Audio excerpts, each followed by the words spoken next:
Good day mga boss, ngayong araw nagluto ako ng ginisang patola na may sotanghon at giniling na karne ng baboy. Nagisa at nalagyan ko na ng tubig yan at nalagyan ko na din ng nor cubes at patis at durog na paminta. Antayin lang natin kumulo bago natin ilagay ang sotanghon maya-maya.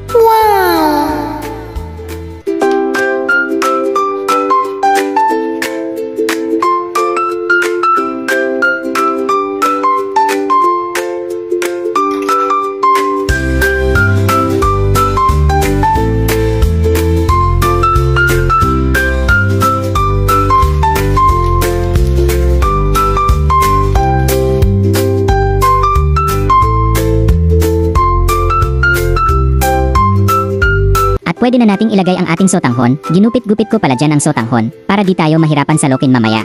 Ayan mga boss, pakuluan lang natin saglit yan at luto na yan. Meron na naman tayong masustansyang ulam. Wow!